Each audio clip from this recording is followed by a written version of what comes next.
Muy buenas tardes a todos, bienvenidos a Tarde de 24, bienvenidos a MMD. Ya estamos arrancando con todo la tarde, con mucha información. Antes que nada le pido que tengan cuidado los camarógrafos, porque en cualquier momento estos botones sale a uno y sí, lastima a alguien también. Pastor que se está yendo, ojo.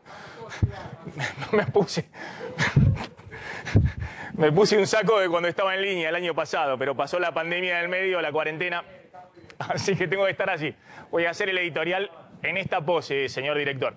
Estamos arrancando con mucha información porque ahora vamos a contar cómo es el tema de la combinación de vacunas y cómo se decidió finalmente ayer de manera tripartita en un acuerdo entre Larreta, Alberto Fernández y Kicillof, sus respectivos ministros de salud, no esperar más al Sputnik e ir directamente con las vacunas que están disponibles en este momento y que los estudios han mostrado que tiene una buena efectividad cruzando esas vacunas con una primera dosis de Sputnik. Ahora nos vamos a meter de lleno con el tema. En un ratito va a venir Luis Brandoni, muy interesante para hablar con él en este momento, después de todo el escándalo que se generó con las visitas de Olivos. Así que vamos a estar dialogando con Brandoni, que de alguna manera también ha sido mencionado en esa situación. Pero vamos a arrancar con esto, ¿no? Ayer jugó fuerte el ministro de Economía, Martín Guzmán, de alguna manera blanqueando, mostrando las cartas de cuál es la mayor apuesta del gobierno en esta campaña electoral. Y la mayor apuesta del ministro de Economía y del gobierno en general es controlar el dólar hasta noviembre. Es la clave de la campaña electoral para el oficialismo hasta noviembre, por una cuestión muy sencilla. Ahora lo vamos a mostrar, porque la única forma de tratar de desacelerar un poquito la inflación y de que esa manera los aumentos salariales que se están dando le ganen un poquito en estos meses a la inflación y eso reactive el consumo en la campaña electoral es planchando el dólar, tratando de jugar a fondo como está haciendo el Banco Central para planchar el dólar. Ahora van a ver las declaraciones de Guzmán que son muy significativas en este sentido. Ahora, lo que está claro es que si Guzmán blanquea esta apuesta, no hay chance de que el oficialismo haga demasiado ruido en medio de la campaña electoral. Por eso en un ratito les voy a contar cómo Alberto Fernández y también Cristina, más allá del relato, que obviamente siempre está presente, están aceptando la realidad y están mostrando cierto pragmatismo. De alguna manera, más allá del relato, de la confrontación con el FMI, de volcar mucho dinero en la economía, de que se va a salir de otra manera de esta crisis, en los hechos, en un ratito lo vamos a mostrar, están haciendo un giro y están llevando adelante no solamente el ajuste de Guzmán en la primera parte del año, sino ahora vamos a mostrar qué otros elementos. Guzmán, que obviamente está ratificado en el Ministerio de Economía, dijo: consideramos que hoy tenemos condiciones de robustez y consistencia para continuar con la política cambiaria que venimos llevando a cabo. Y agregó el ministro de Economía. Atención, porque dio directamente cuál es el valor del dólar, de lo que ellos esperan para fin de año del dólar oficial. Ratificó Guzmán. A ver si tenemos la próxima placa de Guzmán. Que a fin de año el dólar va a ir, lo que establece el esquema de política cambiaria es que se mantenga el ritmo de evolución del tipo de cambio, que busca converger hacia un tipo de cambio promedio para el mes de diciembre de 102,40, es lo que figura en el presupuesto. Está hablando del dólar oficial y hoy tenemos las condiciones para que ese esquema sea efectivamente consistente. Es decir, Guzmán, y volvamos a la placa original, blanquea que van a jugar muy fuerte para mantener el dólar controlado, no solamente el dólar planchado, el dólar oficial.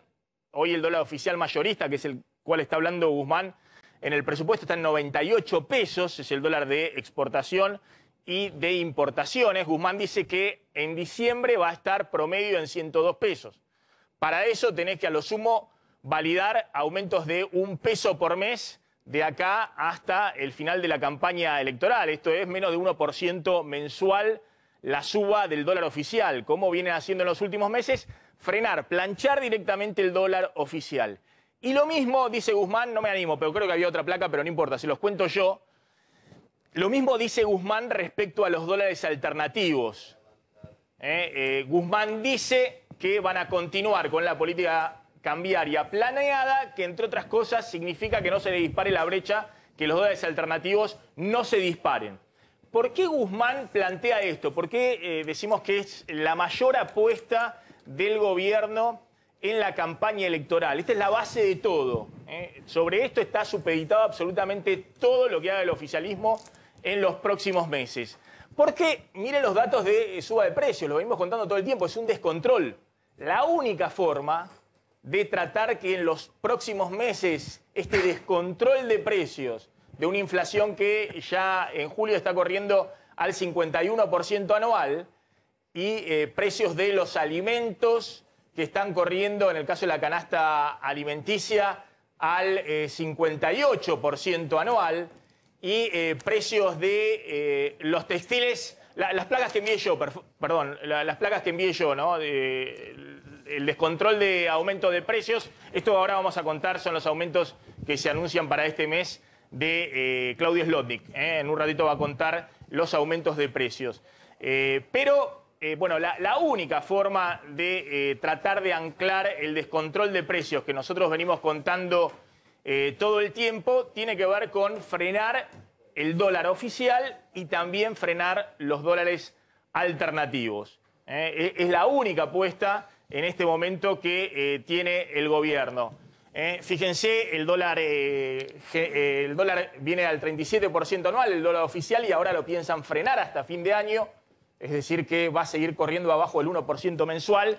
La inflación en junio estaba al 50%, en julio ya va a estar al 51% anual. La única forma de frenar este descontrol de precios, que la canasta alimentaria de la indigencia está en el 58%, la inflación mayorista, que es la de los precios de salida de fábrica, está en el 65%, la inflación de carnes y derivados está en el 79%, materia de la construcción el 86%.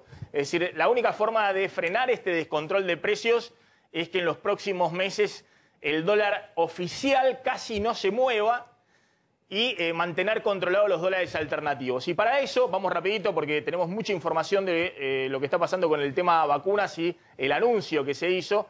Para eso, como les decía, la clave es esta, que el dólar oficial, que en los últimos 3 meses viene al 1% mensual, ya a partir de agosto, septiembre, octubre, noviembre, siga corriendo a un ritmo como ha corrido en estos últimos 3 meses, incluso menos. Es decir, totalmente planchado. Esto es lo que blanqueó Guzmán al decir el dólar oficial, que hoy está a 98, el mayorista, va a estar en 102 a fin de diciembre. La política de clavar el dólar oficial.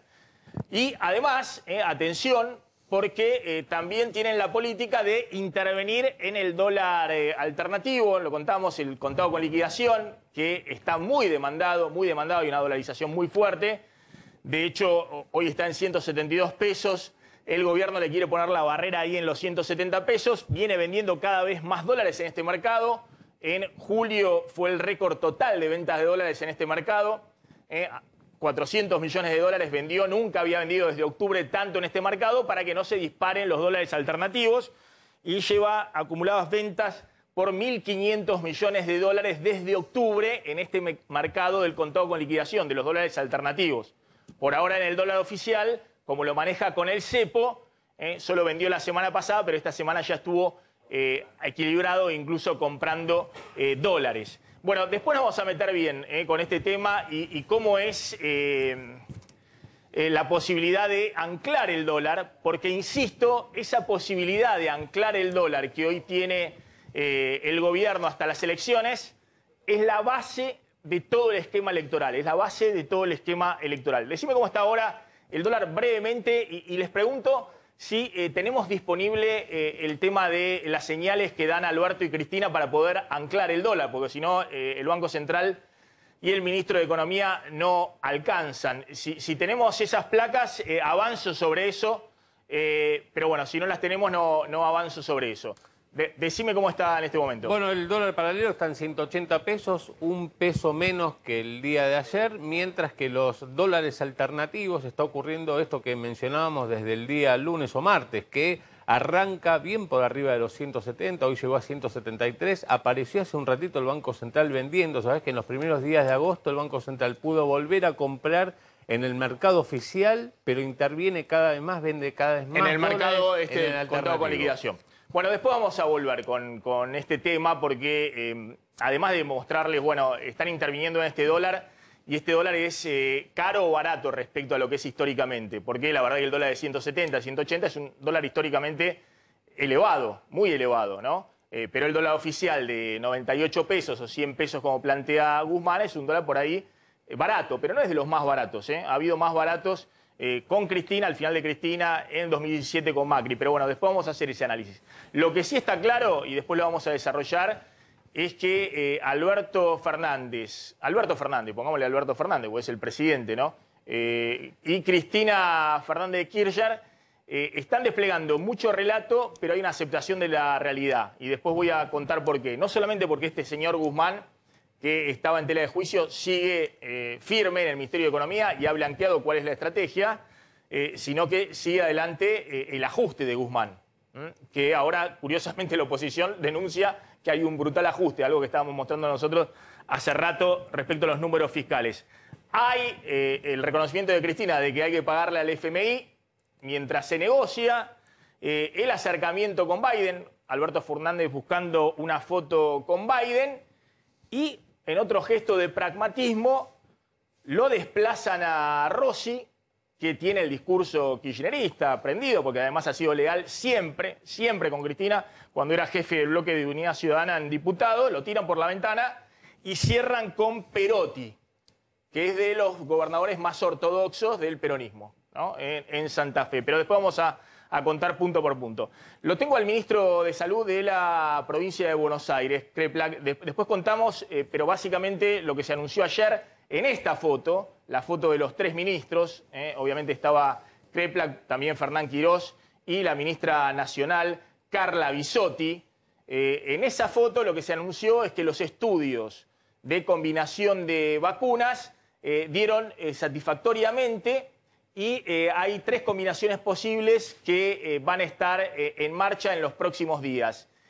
Todas con primera dosis de AstraZeneca, primera dosis de Sputnik y segundas dosis de AstraZeneca, segunda dosis de Moderna y segunda dosis de... Y primera dosis de AstraZeneca con segunda dosis de Moderna. Con segunda dosis de Moderna. Estas tres combinaciones, han dicho ayer los ministros, funcionan y se van a empezar a implementar. Ahora vamos a ver cuáles se implementan en Ciudad de Buenos Aires y en la provincia de Buenos Aires. Sputnik con AstraZeneca, Sputnik con segunda dosis Moderna, que es lo mismo de la primera, y AstraZeneca con Moderna. Ahora va a contar después Damián Glanz cuáles son los datos de lo que falta de vacunar. Ministro, gracias por atendernos, muy amable. ¿Qué tal? Buenas tardes, ¿cómo están? Bien, bueno, a ver, ayer, no sé si tenemos la foto ahí, mostrémosla cuando la encontremos de la reunión de los ministros. Nosotros decíamos, a ver si estamos equivocados, que al menos hubo un acuerdo, obviamente tiene la base científica, pero también, no sé si llamarlo político, un acuerdo en el cual tanto el gobierno nacional, la ciudad y la provincia de Buenos Aires coinciden en que hay que empezar a aplicar ya las combinaciones y bueno, empezar a vacunar con segundas dosis lo más rápido posible con estas combinaciones. Sí, en todo el mundo se están aplicando esquemas combinados. En todos los lugares donde hay más de una vacuna se están utilizando esquemas combinados. Estamos viendo por experiencia a nivel mundial de investigación propia nuestra que es segura y que es igualmente eficaz. Así que nos puede ayudar en este mes a completar esquemas. Tenemos un poco de demora los que empezaron con Sputnik. Esta investigación nos ayuda a avanzar con otras, más lo que vamos a recibir de Sputnik, para poder hacer esto que venimos anunciando, la idea de tener el agosto de las segundas dosis y tener cubierto a toda la población de más riesgo con el esquema completo. Claro, pero ministro, yo decía que era un cambio, porque nosotros hablamos acá con Goyán, su predecesor en el cargo, y él tenía una política en la cual decía hay que esperar la segunda dosis de Sputnik. Esto de la combinación todavía no es algo seguro. Bueno, evidentemente usted en este punto, acordando con Bisotti y con Fernán Quirós, tiene otra visión respecto de cómo hay que avanzar con segundas dosis. Sí, Daniel también opina exactamente lo mismo. Lo que sucede es que uno, antes de tomar una política pública, tiene que tener certeza de que está bien. Todos tenemos la presunción de que iba a ser bueno, eficaz y seguro, pero lo investigamos, encontramos que esto es así y entonces nos animamos a decir que es indistinto recibir el segundo componente de Sputnik o recibir el de AstraZeneca o el de Moderna. A ver, el otro tema, entonces la ciudad creo que ha anunciado de que ya empieza mañana a los que están esperando segunda dosis de Sputnik, que a nivel nacional, ¿cuántos son que han pasado los 3 meses de la primera dosis? ¿4 millones? Casi 4 millones, claro. 4 millones Sí, sí. En todo el país. No sé cuántos son en la ciudad de Buenos Aires. ¿Cuántos son en la provincia de Buenos Aires que ya están más de 3 meses para segunda dosis de Sputnik? Más de 60 días, aproximadamente 1,5 millones de personas que con más de 60 días tienen la primera dosis de Sputnik dada. Así que empezamos en el día de mañana a entregar turnos tanto de AstraZeneca como de Moderna para completar los que ya están con los 60 días cumplidos. Y según un orden cronológico, también vamos a empezar como fue antes, porque como el orden originalmente fue respetando mayor riesgo, empezamos con el mayor riesgo, así que seguiremos con el orden cronológico, que también es el orden de riesgo. Entonces, bueno, entonces este es el anuncio, digamos. Desde mañana la provincia de Buenos Aires empieza a entregar turnos. Obviamente ya están inscritos, porque ya los tienen identificados en la app, con primera dosis de Sputnik, a 1,5 millones de personas que tienen primera dosis de Sputnik, y ustedes van a empezar ya a vacunar con AstraZeneca y con Moderna. La Ciudad de Buenos Aires creo que anunció solo Moderna, ¿puede Porque ser? no tienen más disponible de AstraZeneca, no tiene más en stock la Ciudad de Buenos Aires. No sé cuántas, ministro, tiene la provincia de Buenos Aires en stock de AstraZeneca para ofrecer. Vamos a ofrecer ahora entre AstraZeneca y Moderna 400.000, que van a ser los esquemas combinados, que vamos a estar dando los turnos esta semana. El fin de semana, mañana eso. El fin de semana nos van a llegar más dosis de Moderna de Nación, así que seguramente el lunes o martes seguiremos dando más turnos y tenemos previsto, según nos han avisado, que la semana próxima nos va a llegar componente 2 de Sputnik, así que esperemos en los próximos días poder cumplir ese 1,5 millones. No va a salir todo mañana, pero va a ir saliendo a partir de ahora. Nosotros tenemos ya turnos asignados para la población. Ayer entregamos 300.000 turnos de AstraZeneca segundo componente, que se han cumplido las 8 semanas. Así que hasta el miércoles tenemos turnos ya asignados. Así que vamos a entregar desde mañana para partir del miércoles próximo. O sea que del 1,5 millones que la provincia de Buenos Aires tiene con uno de Sputnik más de 60 días, mañana van a asignar 400.000 turnos, los van a vacunar en parte con AstraZeneca, en parte con Moderna, y apenas tengan más disponibilidad de AstraZeneca, Moderna o segunda dosis de Sputnik, van a dar los otros turnos. Exactamente. Le va a llegar como siempre con la aplicación a los celulares o el WhatsApp o el mail, todas las formas que tenemos de comunicación habituales. Nosotros le sugerimos a todo el mundo que la reciba, vaya y se la aplique, porque sinceramente hemos demostrado que tiene la misma eficacia y seguridad, pero en caso de que alguien no quiera, puede cancelar el turno, como siempre sucedió con todos los turnos de vacunación, puede cancelarlo sin desmedro que después se le vuelva a asignar en la próxima entrega de turnos. Ministro, ¿y cómo va a funcionar? Ustedes ahora se contactan con la persona y, como es voluntario, ¿le ofrecen una u otra vacuna? O sea, ¿está disponible Moderna o AstraZeneca? ¿O le ofrecen lo que vaya a ver en su localidad, en su vacunatorio? ¿Cómo va a funcionar eso? O sea, ¿va a poder elegir AstraZeneca o Moderna el ciudadano? No, la verdad que como hemos demostrado que tiene la misma seguridad y eficacia, no tiene sentido y se tornaría muy complejo y poco operativo y además de irracional que haya elección de cada una de las vacunas. Si es lo mismo, entonces es lo mismo cuál le va a tocar.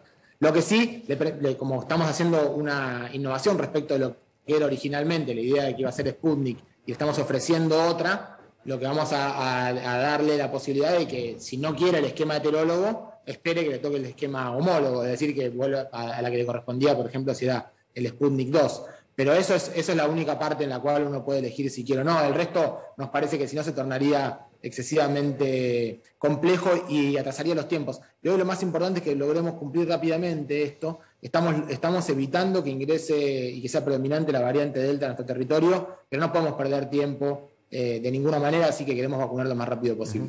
Ministro, por ahí leí en algún lugar que había habido alrededor de 1.000 casos de errores que le tenían que aplicar Sputnik o AstraZeneca o Sinopharm y les habían aplicado otras vacunas y que de esa manera se habían hecho, digamos, involuntariamente combinaciones en campo en la provincia de Buenos Aires. ¿Esos errores no significaron ningún efecto adverso? No, y está bueno, nosotros queremos también comunicarlo, primero porque La verdad que el sistema de información que logró nuestro sistema de salud en esta pandemia no tiene antecedentes. Que tengamos nominalizada la población respecto de quién se enferma y quién se vacuna, no tiene antecedentes en Argentina, y esto es muy importante. Y nos permitió saber que estos errores programáticos es menos del 0,01% de los vacunados en nuestra provincia. A veces sucede. Y nosotros para llevarle tranquilidad a esta población también, lo que hicimos fue estudiar si se habían enfermado más, si habían tenido más efectos adversos, si habían tenido más complicaciones, y la verdad que no tuvieron ni más efectos adversos, ni se enfermaron más. Tuvo el nivel de eficacia igual que los esquemas homólogos. Así que esta es una forma también siempre hay errores programáticos, esto sucede con todas las vacunas en todo el país. Nosotros en la provincia tenemos registrados el 25% de los errores programáticos del total del país, con lo cual esto sucede en todos lados. Habitualmente Argentina, que tiene un sistema muy formal de vacunación y mucha experiencia, está, en este caso estamos cerca de un tercio de lo que es el promedio a nivel mundial. Y entonces con estos, nosotros lo que logramos hacer es además extraer información para llevarle tranquilidad, porque alguien por ahí sabe que le tocó. A veces me llegan a mí las preguntas de la gente que dice, se confundieron, me dieron tal otra vacuna, ¿qué hago? Bueno, lo que hemos descubierto es que es igualmente eficaz. Bien, de todas maneras ustedes están planteando que esta segunda dosis, combinando la primera de Sputnik con AstraZeneca o con Moderna, es voluntaria, es optativa. Claro, la vacuna es voluntaria. Ahora, está bueno que, digo, tanto de la ciudad, la provincia, nación, si están habilitando esta combinación, transmitirle a la gente que es esto, digamos, que es igual o mejor que si fuera a esperar la segunda dosis de Sputnik. Si uno confió y ya se puso la primera de Sputnik, ponerse, según lo que dicen los estudios clínicos, ponerse la segunda de AstraZeneca o de Moderna, ¿por qué plantearon que es optativo esto? Como sucede con la campaña de vacunación, nosotros la pensamos optativa porque también entendemos. La pandemia tiene un periodo quizás de falta de información, de angustia, y que es necesario explicarlo, tomarnos el tiempo. Y quizás si a alguien le llega al primer día el turno de la combinación y no está seguro, y que no piense que si no se vacuna pierde su posibilidad de vacunarse. Le vamos a dar la oportunidad de vacunarse otro día también. Lo que vamos a hacer también mientras tanto es explicarlo todas las veces necesarias para que se queden tranquilos. Está bien. Ministro, una última, porque el otro día yo hice mención a cuando usted asumió, digamos, a ese acto, saltando, abrazándose, festejando, cantando la marcha peronista, que hubiese dicho lo mismo si cantaban la marcha radical, ¿no?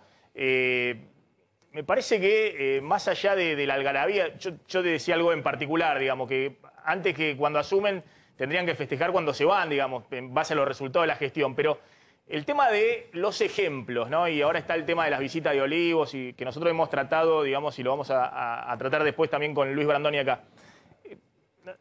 ¿No habría que tratar de evitar esas cosas, digamos, esas imágenes donde desde el propio Ministerio de Salud están los militantes, todos juntos, abrazados, cantando uno al lado del otro, haciendo pogo? Bueno, qué sé yo. La parte de la opinión de que si hay que festejar que nos vayamos, eso es una opinión tuya. Yo creo que estoy bastante... No, digo de todo ministro, de todo gobierno, digamos, que en base a los resultados, antes que cuando llegan, y sobre todo en este momento, digamos, cuando se van y mostrando los resultados. De todas formas, esto yo no hice ninguna celebración, por supuesto fueron los trabajadores, de una manera que a mí me sorprendió muchísimo. Hicieron un recibimiento y quizás también un agradecimiento al ministro saliente, ¿no? Y eso no es habitual, porque pensemos en los trabajadores que estuvieron más de 1 año y medio sin vacaciones, haciéndose cargo de la pandemia, y así todos estaban agradecidos del ministro que se iba. Así que yo creo que eso fue una cosa que nos sorprendió y fue agradable.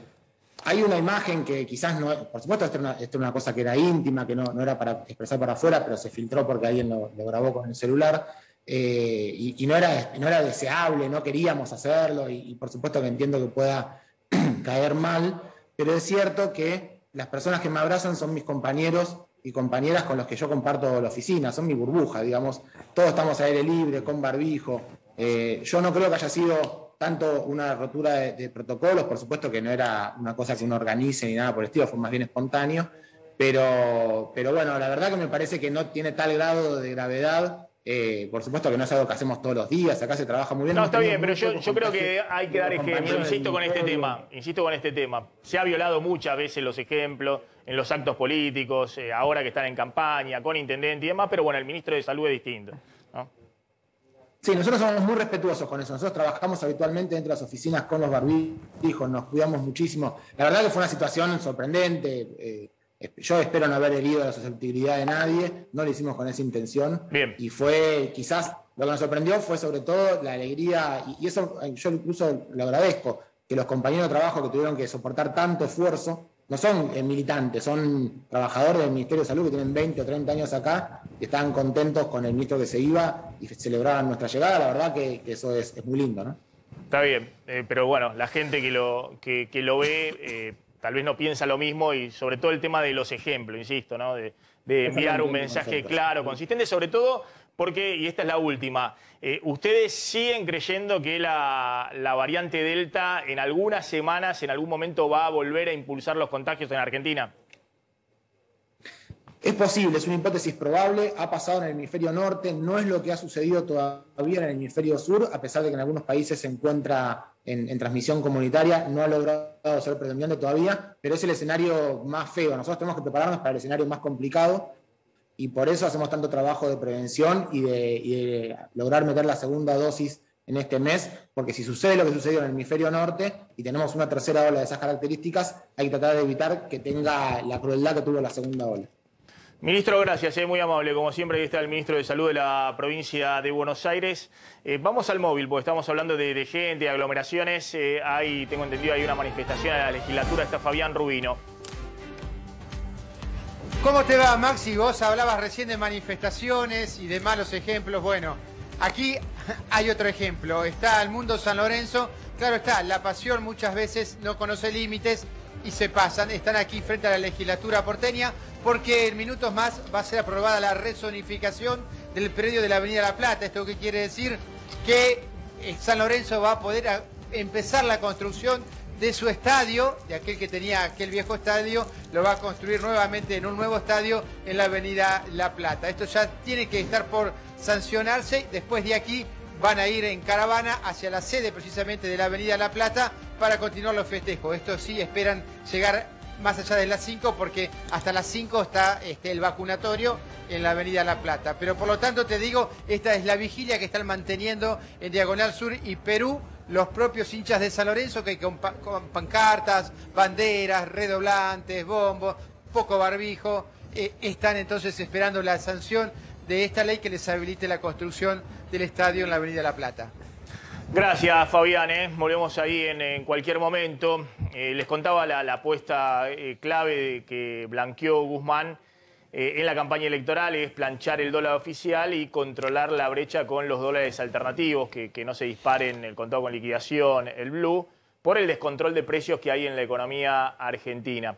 Les contaba que mantener controlado el contado con liquidación, los dólares alternativos, le está costando cada vez más dólares al Banco Central. Nuestro cálculo es que ya han usado más de 1.500 millones de dólares desde octubre en ese mercado para tratar de controlar el dólar. El otro tema es, ojo con lo que pasa en agosto. No sé si podemos mostrar la placa de agosto, pero hasta ahora el Banco Central ha acumulado dólares en el mercado oficial, es decir, donde vienen los exportadores trayendo los dólares y los importadores demandando dólares. El Banco Central ha logrado acumular unos 7.000 millones de dólares en lo que va del año. Está vendiendo en el otro mercado. Pero ojo que en agosto, siempre con las PASO, se disparan las ventas de dólares, aunque sean los 200 dólares de dólar ahorro, que de hecho ahora ha quedado más barato que el dólar blue, que está a 180. Es cierto que hoy el gobierno tiene un cepo por todos lados mucho más duro del que tenía incluso con 200 dólares el año pasado. Es la última de las placas, la última de las placas que envié. Entonces, es cierto que puede controlar mucho más la pérdida, la siguiente, mucho más la pérdida de dólares. Pero, ojo, fíjense lo que ha pasado en la Argentina desde que se pusieron las PASO. La primer PASO que hubo en la Argentina fue en el 2011. Se aprobó en el 2009 y empezó a regir en la elección del 2011. En la elección de 2011, en agosto, sin cepo, el Banco Central vendió 1.200 millones de dólares. Ahí empezaron, obviamente no es casual también que las ventas fuertes empezaran a partir del 2007, cuando vuelve la inflación, en la campaña electoral. Acá no había paso en 2007, pero también estuvo vendiendo el Banco Central en la campaña electoral, pero tenía obviamente muchas más reservas, era otra situación totalmente distinta. Después siguió acumulando dólares y a partir de 2010-2011 el Banco Central empezó a repartir dólares por todos lados porque obviamente la inflación ya había dejado muy atrasado de nuevo el dólar, el tipo de cambio. En agosto del 2011 vendió 1.200 millones de dólares sin cepo, Cristina. Apenas tuvo la elección en octubre, terminó la elección y le dijo a Moreno, anda a poner el cepo, porque no había forma de seguir vendiendo así reservas. Estaba el dilema si devaluar o poner un cepo. Cristina decidió poner un cepo, controlar el dólar. En todo caso, por eso hubo un dólar blue desde entonces. En el 2013, el cepo que se puso fue muy fuerte y eso controló en las PASO del 2013, ¿se acuerdan cuando Massa ganó en la provincia de Buenos Aires? Controló la venta de dólares. En el 2014 también había cepo, no hubo elecciones. En el 2015, el cepo que se puso era un cepo que se aflojó. $2.000, el dólar ahorro de $2.000, un cepo mucho más flexible que el actual. 10 veces más se podía comprar y eso significó que en agosto se vendieran de dólar ahorro 1.500 millones de dólares. Obviamente lo hizo el gobierno porque quería tener controlado el dólar blue. Cuanto más cepo tenés en el dólar ahorro, más dólar blue, más presión tenés sobre el dólar blue. Después, sin cepo, Macri fue a la elección de 2017 sin cepo y también el Banco Central en agosto, en la elección de 2017, vendió 1.500 millones de dólares sin cepo.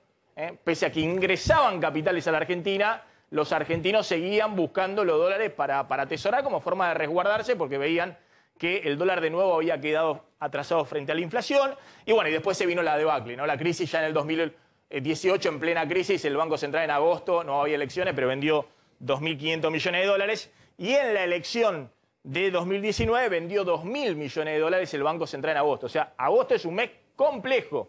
Complejo cuando hay elecciones desde el punto de vista de la demanda de dólares. El año pasado, con cepo de los $200, pero un cepo que le permitía a todo aquel que podía comprar $200 comprar, el Banco Central vendió 1.300 millones de dólares, mucho con cepo de $200, pero un cepo de $200 donde hubo casi 4 millones de personas comprando los $200 y todo el mundo iba a buscar los dólares. Ojo que este año el cepo de los $200 es un cepazo, es decir, no solamente están los $200, sino que muy pocos de los que supuestamente están autorizados para comprar $200 efectivamente lo pueden hacer, porque se han puesto todo tipo de requisitos. Entonces no es como el cepo de $200 del año pasado. Con lo cual el Banco Central puede proteger mucho las reservas, no vendiendo dólares prácticamente a los minoristas o en el dólar ahorro, en el dólar oficial. Pero está interviniendo mucho para frenar la brecha de ese dólar de 170, 172 pesos que lleva a dolarizar a las empresas en el sistema financiero. Bueno, está Gabriel Rubinstein, que justamente hizo un informe sobre este tema en los últimos días. Gabriel, gracias por atendernos como siempre. Creo que tu estimación es que el Banco Central ya vendió 2.000 millones de dólares. Yo decía que la estimación que hacíamos con el economista Amílcar Collante eran un poquito más de 1.500 millones de dólares. Hay dos formas de calcular la intervención en ese mercado de contado con liquidación. A vos te da un poco más, 2.000 millones de dólares, y que se ha incrementado sobre todo. Julio fue el pico de intervención, lo cual muestra que hay una dolarización fuerte en marcha. Sí, así es. A nosotros nos dan 1.900 y pico, bueno. 1.970, algo así. Y en julio nos da más de 400 millones de dólares que vendió el Banco Central en el mercado contado con liquidación. Con lo cual, el estrés es muy grande porque encima en los meses anteriores había vendido y el dólar se mantenía quieto, era como un dólar fijo, 150 más o menos. Y después siguió subiendo los últimos meses, entonces vende más dólares y no lo puede frenar. Claro. Entonces, a pesar incluso de las restricciones últimas, con lo cual la situación es tensa, lo cual se agrava también por la mala licitación del otro día. Tener una mala licitación significa que hay pesos dando vuelta que no van a bonos y que pueden presionar más al contado con liquidación. ¿Vos ves que la situación es controlable? Yo decía que Guzmán blanqueó que la apuesta máxima del gobierno en este momento en la campaña electoral es controlar el dólar. El dólar oficial totalmente planchado para tratar de desacelerar la inflación y también los dólares alternativos. ¿Vos ves que tienen margen para hacerlo?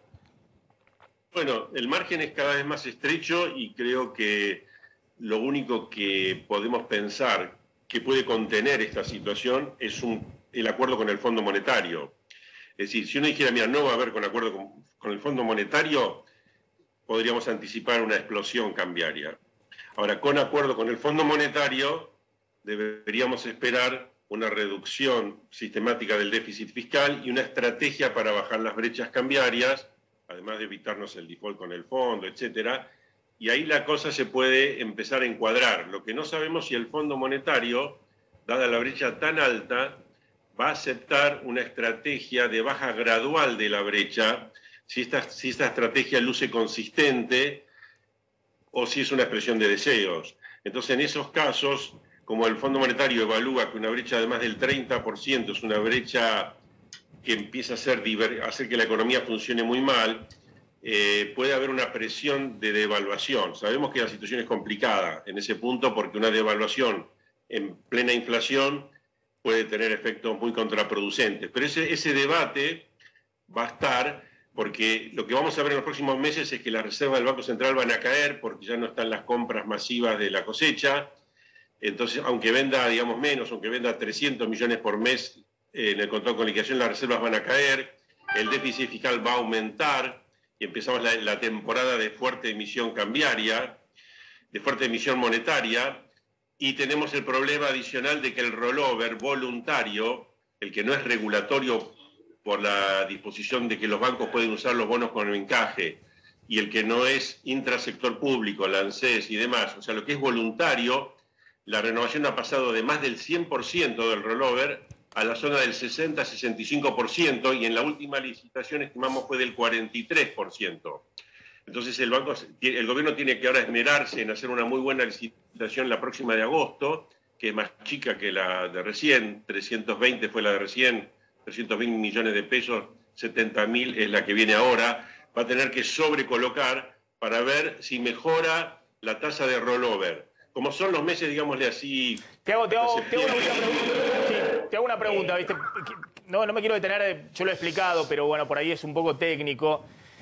El gobierno se financia con la emisión del Banco Central, con la emisión de pesos del Banco Central. Estamos mostrando cómo vienen emitiendo. En julio se ha emitido 180.000 millones de pesos para financiar el déficit fiscal. Pero a su vez tiene un vencimiento todas las semanas, vencimientos muy importantes de deuda en pesos. De hecho, nosotros mostramos que en estos 3 meses, agosto, septiembre, octubre, tiene 1 billón de pesos de deuda que le vencen, de deuda de corto plazo. Entonces, hasta ahora lo que venía haciendo el gobierno es, cada vez que vencía un bono de deuda en pesos, emitía otro bono para refinanciar ese vencimiento, lo que se llama el rollover, pero además conseguía más financiamiento y de esa manera podía emitir menos pesos el Banco Central para financiar al Tesoro. Es decir, no se financiaba solo con emisión monetaria, sino que una partecita se financiaba emitiendo más deuda en pesos de la que vencía. De hecho, hasta julio lograron emitir 400.000 millones de pesos más de deuda en pesos desde la que venció. Eso se llama financiamiento neto. Lo que está diciendo Rubinstein es, ojo que en la última licitación y en las últimas ya se ve también cuando no intervienen los bancos, viene más difícil esa situación de refinanciar la deuda en pesos. Todos los pesos que no se logren refinanciar se van a escapar por el contado con liquidación, van a ir a comprar dólares. La otra pregunta que te quería hacer, Gabriel, es, yo digo, esta es la estrategia de Guzmán y que se la ha vendido al gobierno y el gobierno compró. Miren, acá lo peor que puede ocurrir es que se nos escape nuevamente el dólar cuando estamos en 50% de inflación en medio de una campaña electoral. La única forma de que se recupere un poquito el salario sobre la inflación es anclando los tipos de cambio y tratar de llegar a la elección con alguna recuperación estos meses del poder adquisitivo salarial sobre la inflación. Para eso, obviamente, el gobierno tiene que dar señales de que no mete más ruido. Y yo creo que Cristina viene dando esas señales, digamos que más allá del relato, empiezan a aceptar la realidad, por lo menos de acá a noviembre. y esa ha sido la señal de que se le va a pagar al FMI en septiembre, y obviamente si le pagás al FMI porque después vas a un acuerdo, pues si no, no le pagarías, digamos, te quedarías con los dólares en las reservas. ¿Vos crees que de alguna manera esta situación muy compleja que vos estás contando lo lleva al gobierno a moderarse en la campaña electoral más allá de la estrategia política misma? A moderarse en la campaña electoral no lo sé, es una cuestión de tácticas discursivas, de relatos. Lo que más, desde el punto de vista económico, para mí lo más importante es que estos signos de moderación que vos comentás se plasmen en el acuerdo más rápido posible. Ahora, digamos, entró todo en este recreo hasta noviembre. Si se hubiera arreglado ya lo mismo que se va a arreglar en enero, los derechos especiales de giro se podrían usar para engrosar las reservas y no para pagarle al fondo. Bueno, por una cuestión electoral se prefiere pagarle al fondo y seguramente tendremos en diciembre, enero, febrero, más tardar, el acuerdo con el fondo. Se podría haber tenido antes, no importa, se va a tener en ese momento. Y yo creo que la moderación va a estar plasmada en el acuerdo con el fondo, porque el fondo no te va a avalar cosas que no sean mejoras fiscales permanentes, una estrategia para bajar la brecha cambiaria, llamémosle así, una invocación a que la economía necesita inversión y necesita inversión privada, que no puede ser el motor del crecimiento la inversión pública o el Estado, es la economía privada. Imagínate que el Estado está en una situación muy complicada y abundan capitales por todos lados. Vos tenés que tener la capacidad de atraer eso para que la economía privada sea pujante y cree empleo. Entonces todo eso le va a dar, a mi juicio, le va a dar una tónica de moderación que permitiría éxito en la estrategia gradual de bajar la inflación en los últimos 2 años de mandato, que también se favorece que la oposición es una oposición más liberal y amigable, lo cual hace más factible un buen desempeño de la economía, una mejora, llamémosle así, de la economía en los próximos 2 años. Está claro el punto que vos hacés respecto al acuerdo con el fondo. Y atención que después el acuerdo con el fondo, yo coincido con lo que vos decís, ¿no? En economía dicen el acuerdo está cerca, hay una decisión política postergarlo después de la elección, pero ojo que con el fondo va a ser un tema la brecha cambiaria. Es decir, cómo convergés y obviamente no es un tema que podés discutir en 3 meses de elecciones, porque el fondo siempre te pide, en todo caso, converger en la brecha cambiaria, llevando más rápido el dólar oficial hacia arriba y dando un shock de expectativas que baje los dólares alternativos y encontrarse en algún lugar en el medio, con un dólar real alto, porque el FMI, si algo aprendió de su último experimento con Macri, es que la Argentina necesita un dólar real alto. Y te lo va a exigir al dólar real alto, digamos, para poder conseguir los dólares propios para ir pagándole en el futuro. Claro. Ahora, uno puede pensar que la brecha puede bajar por la propia expectativa del fondo, porque va a bajar la emisión, porque va a bajar el déficit fiscal, pero si la brecha empezamos con el 80%, por ahí decir, bueno, la vamos a bajar al 70, al 60 y por ahí no luce suficiente. Esa es la discusión que todavía no está cerrada con el fondo, ¿no? No, pero en algún momento acá se bajó, hace unos meses se bajó al 45, al 50% la brecha. Lo que pasa es que el fondo te dice, cuando tenés brecha cambiaria del 50, te dice, y bueno, ¿y cómo la cerramos? Y la tradicional del fondo para cerrarla es devaluar el oficial. Y si devaluás el oficial en este momento con 50% de inflación, pero vas a buscar la inflación a cualquier nivel. Y obviamente ningún gobierno quiere eso. Además, el golpe sería socialmente terrible para una economía que está totalmente golpeada, dañada en lo social, ¿no? En los últimos 4 años. En estas circunstancias es más factible que el fondo te acepte una estrategia gradual, pero tiene que ser una estrategia consistente, porque si vos vas a estar cada 2 por 3 estatizando algo y poniendo nerviosa a la gente, o vas a estar dudoso de si vas a cumplir las metas fiscales, por ejemplo, entonces no vas a cerrar nunca la brecha. Vos tenés que tener una macroeconomía ordenada y tenés que dar señales que tranquilicen, como dice Guzmán, pero después no lo hacen, que realmente tranquilicen las expectativas, porque acá hay expectativas a veces muy desbordadas o muy negativas, si Argentina se va para el lado de Venezuela, si va para acá. Claro, pero hay algunos que dicen que Argentina va para el lado de Venezuela y tienen a punto de cerrar un acuerdo con el FMI, es ridículo. Lo que pasa es que, como vos decís, como el gobierno en muchas cosas quiere mantener el relato, da lugar también a que la discusión política es si Argentina está yendo para Venezuela o un acuerdo con el fondo. Cuando en realidad el ajuste brutal que te pegaste en los primeros 6 meses del año y que denuncia la oposición en este momento a los jubilados, los salarios públicos, los planes sociales, a todos licuados por inflación, tiene que ver con tratar de encauzar mínimamente la situación fiscal y monetaria para que no se te descontrole el dólar. Sí, digamos, ahora viene la temporada nuevamente, seguramente va a haber que emitir 1.200.000.000, digamos 1.200.000 millones de pesos para la parte fiscal, que es muchísimo. Vos mencionaste que emitieron 180.000, viene una temporada de mucha emisión monetaria. Sí. Entonces, la importante va a ser discutir un presupuesto para el año que viene que realmente se muestre que Argentina empieza a ir a una situación de mucho más equilibrio fiscal. Y ese es el desafío que tienen que aceptar Cristina, Máximo, el que más, etcétera. Pero sí, bueno, ordenemos la macroeconomía, porque si no las expectativas no van a jugar en contra. Y no vas a poder gobernar bien con las expectativas en contra. O sea, al gobierno le conviene eso. Pero bueno, discursivamente es complicado porque han hecho el ajuste fiscal, lo han hecho como si fuera algo de derecha.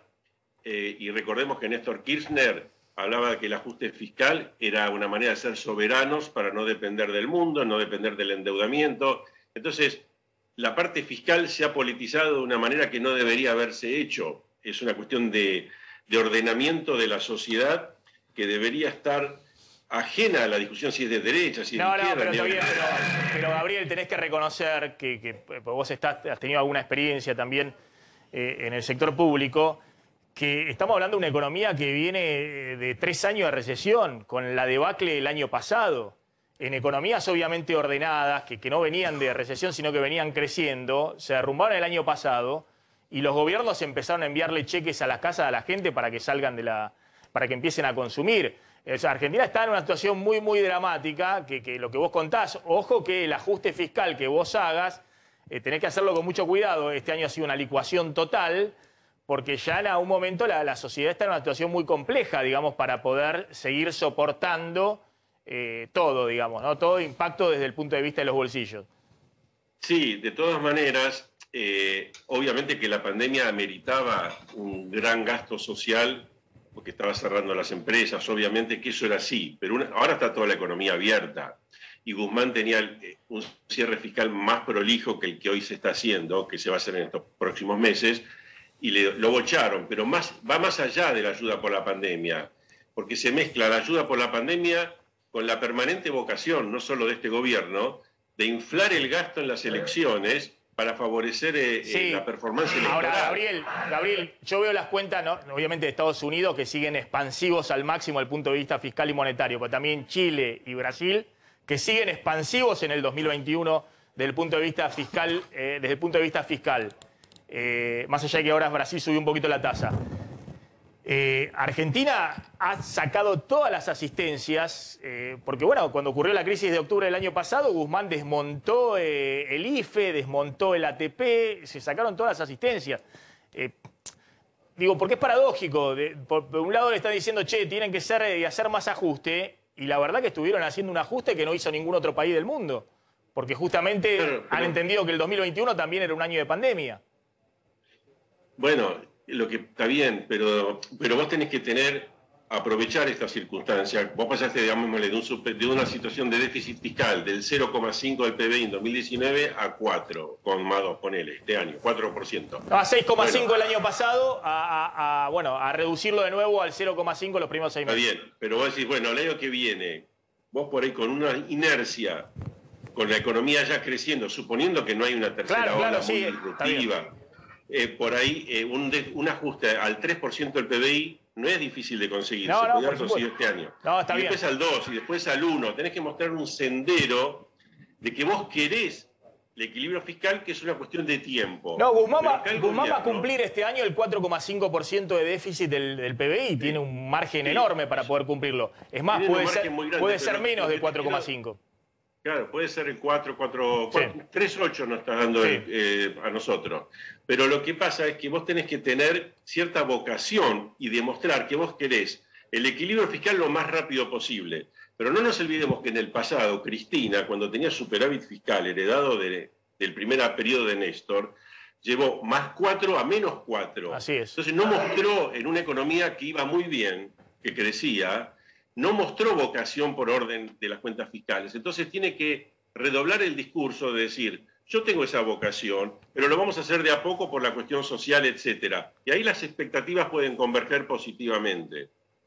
Gabriel, gracias, muy interesante siempre escuchar. De ahí estaba Gabriel Rubinstein contando un poco lo que decíamos. Bueno, era este el tema, ¿no?, que quería completar. Estamos hablando de un gobierno que, más allá del relato, gira a enfrentar la realidad, digamos, y lo lleva a tomar medidas pragmáticas. Porque como está diciendo, y hablamos con Rubinstein, si quieren tratar de anclar el dólar oficial y que no se le disparen los dólares alternativos en estos meses de campaña, y esa es la principal política electoral que tiene el gobierno.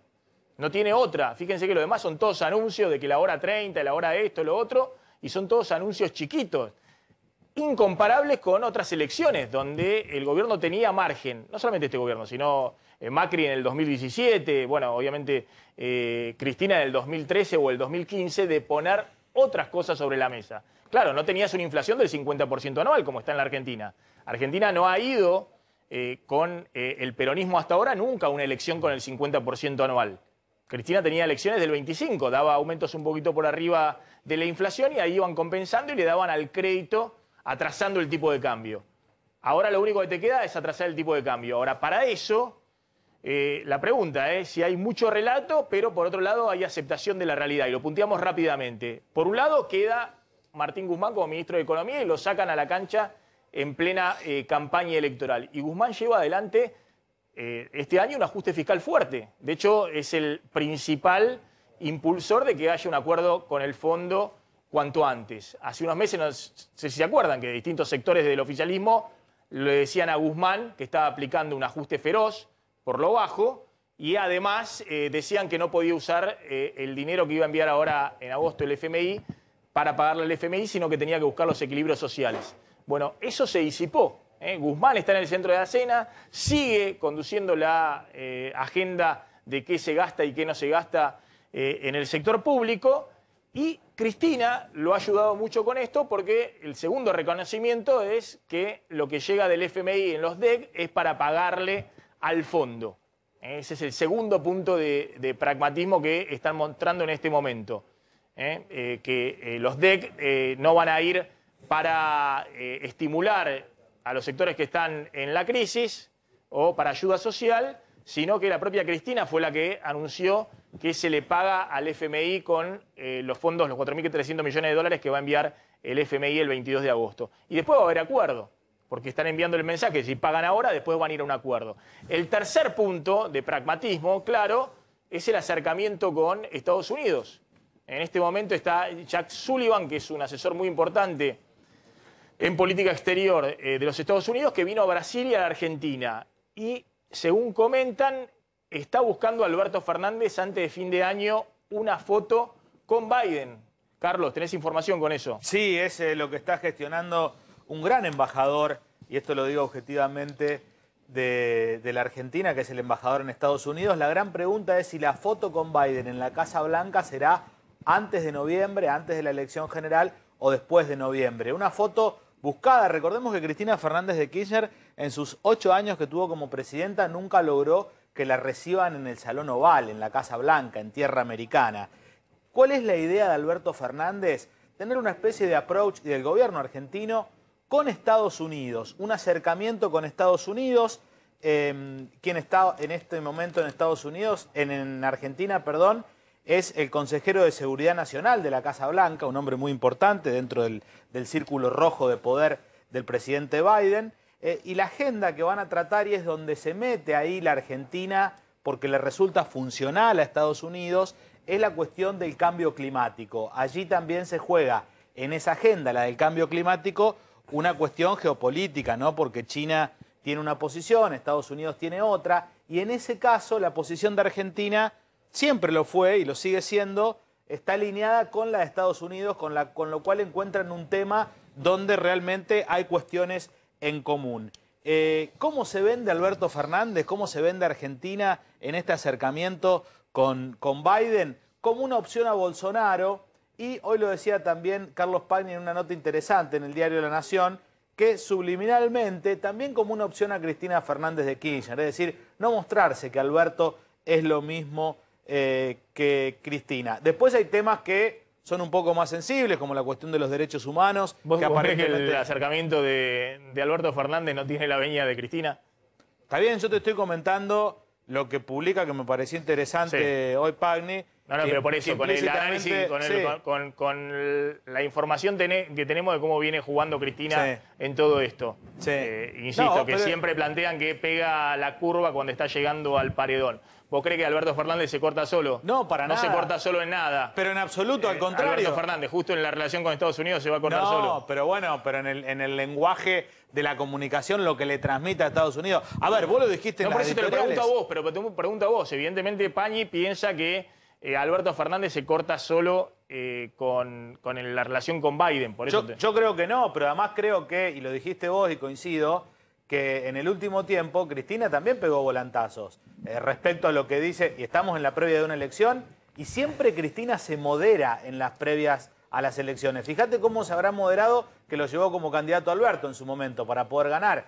Pegó un volantazo respecto al Fondo Monetario Internacional, está mucho más moderada Cristina, y obviamente que tiene la venia, y también le termina siendo funcional a Cristina un acercamiento con Estados Unidos, porque en definitiva es la jefa política de todo el espacio. No, y además tienen que anclar las expectativas. Claro. Necesitan esto que decíamos. Hay el tercer elemento... Sí, hay temas, perdóname, que son un poquito más sensibles. Ellos van a tratar de meter el tema de la agenda climática, donde hay armonía total, que es la cuestión de los derechos humanos, porque Argentina no termina de definirse Venezuela y Cuba. Respecto, claro, y Nicaragua también. Bueno, el cuarto elemento de giro pragmático del gobierno, después lo vamos a hablar con Glanz y con Carlos González Prieto, es lo que han hecho en Santa Fe.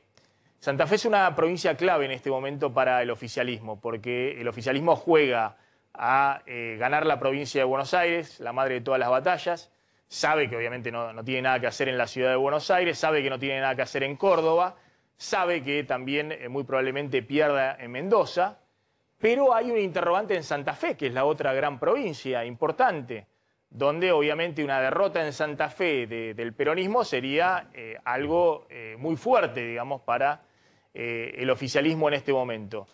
Bueno, lo desplazan a Agustín Rossi, que ha sido más legal imposible que Agustín Rossi con Cristina, jefe del bloque de Unidad Ciudadana cuando estaban en el desierto, en el gobierno de Macri, en la Cámara de Diputados, y cierra políticamente, como contamos acá, con Omar Perotti, que de hecho en Santa Fe ha hecho mucha campaña despegándose del kirchnerismo, de Cristina, de todo, diciendo, y es más, fue uno de los que cruzó duramente algunas decisiones en Santa Fe que tomó el propio Alberto Fernández a instancia de Cristina, Vicentín y cepo a las exportaciones de carne. Bueno, si eso no es una muestra de pragmatismo, lo tiran por la ventana, como vos contaste, a Rossi, que se enteró por la televisión que ya no era más ministro, en un cierre político con el gobernador, que es emblemático de la ortodoxia peronista, ¿no? En una provincia que, obviamente, desde el punto de vista electoral, también está demandando eso, digamos, alejarse, digamos, del kirchnerismo más duro. Sí, de hecho, Maxi, en el caso de Rossi, que además hoy genera una incomodidad enorme en el propio gobierno, y ahora vamos a contar, porque está haciendo una campaña muy dura contra Perotti, acusándolo de estas cosas y también poniendo en dudas ahora cuál es el destino del gobierno de Cristina y de Alberto Fernández. Y también, por otro lado, lo que le está marcando el pragmatismo de Cristina Fernández es eventualmente que no es el momento hoy de dirimir las discusiones de 2023. O sea, ahora, hoy es calmar esta interna para después de última, sí hay que discutir cuál va a ser el lugar del peronismo en 2 años, que sea de acá a 2 años, pero ahora hay que garantizar, Maxi, como vos decías, la provincia de Buenos Aires, el Senado también con la provincia de Santa Fe, digamos, son esas discusiones. Sí, sin duda, Maxi, en este caso también hay pragmatismo absoluto por parte de Cristina. Espéreme un segundito, ahora la seguimos porque lo tengo. A Luis Brandoni detrás de cámaras que se está preparando ya para ingresar al piso. Creo que va a estar Cariñano, la directora de Migraciones, por el tema si van a habilitar turismo de extranjeros, cuándo, ¿no? Una versión que ha salido en los últimos minutos. Y vamos al móvil en este momento que está pasando en la calle. Diego de Nicolás está en Campana. Diego. ¿Cómo estás, Maxi? Buenas tardes. Sí, hoy una jornada importante en torno a lo que es la ronda de declaraciones en el caso de Chano Moreno Charpentier. ¿Por qué? Porque ha sido citada para declarar en el día de hoy Marina, la mamá de Chano, como así también el esposo de Marina. Han llegado aquí a la Fiscalía de Campana aproximadamente a la 1 de la tarde. La mamá evitó hablar al ingreso. Le preguntamos cómo se encontraba Chano en el día de hoy, cómo seguía su evolución, y con el pulgar en alto de alguna manera mostró ese signo de esperanza en que todo va satisfactoriamente. ¿Qué va a decir hoy la mamá de Chano aquí? Bueno, fundamentalmente va a tratar de reconstruir todo ese momento que les tocó vivir, como así también podrá contestar algunas preguntas de marco un poco más general, sobre todo en cuanto a las adicciones de Chano tiempo atrás y el comportamiento que él había tenido. Así que expectativa aquí en Campana, indudablemente la declaración de la mamá de Chano será clave para el avance de esta investigación.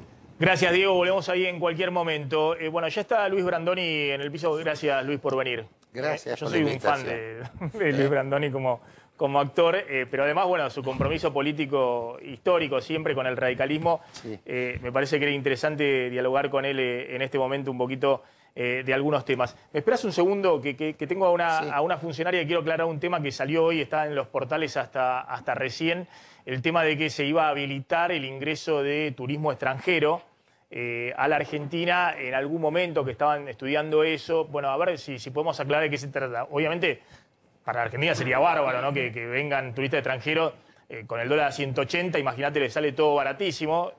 Sería interesante desde el punto de vista económico, pero estamos hablando de que viene ahora la pandemia. Se hablaba de habilitarlos con 2 dosis de vacunación, es decir, que vengan con un reaseguro sanitario. Está Florencia Cariñano, que es la directora de Migraciones. ¿Qué tal, Cariñano? Gracias por atendernos. Bueno, ¿cómo es este tema? ¿Cómo es este tema que he visto ha circulado fuerte en los últimos minutos en los portales de información?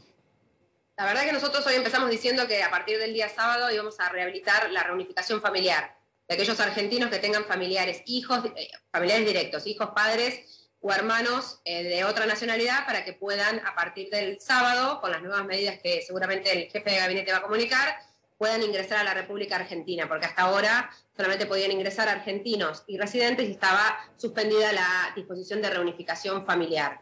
Eso es lo que nosotros hoy tenemos para decir. Seguramente el jefe de gabinete, a partir del día sábado, va a comunicar las nuevas medidas, y lo que hoy yo expresé en otro medio es que también, por supuesto, se está pensando, una vez que podamos traer de vuelta a los argentinos, en empezar a pensar la manera en que los turistas puedan ingresar a la República Argentina de la misma manera que lo está haciendo Uruguay, que lo está haciendo en este momento Estados Unidos, que es lo y lo está haciendo el mundo, solicitándole las 2 dosis, y seguramente lo decidirá o no, lo decidirá el Ministerio de Salud, también una cuarentena. Pero eso, digo, se está evaluando, seguramente será una prueba piloto que se hará con algunos países, no todos, y siempre con las 2 dosis, que es lo que está hoy el mundo haciendo. Está bien, pero entonces lo primero es que el tema se va a posibilitar la reunificación familiar de aquellos que tienen familiares que no son argentinos, que puedan ingresar, porque hasta ahora está prohibido el ingreso de extranjeros a la Argentina.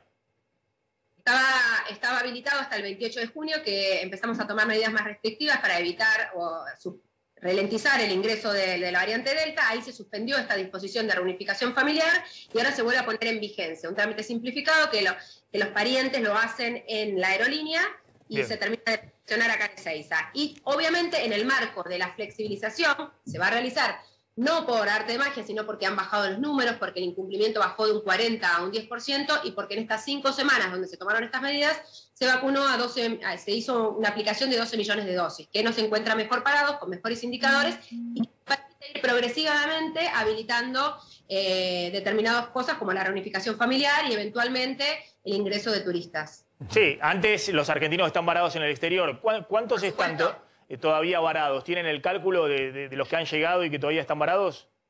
Eso lo tienen las aerolíneas, que seguramente se lo van a comunicar a ANAC, porque nosotros tenemos la salida, no sabemos en qué momento los argentinos quieren volver.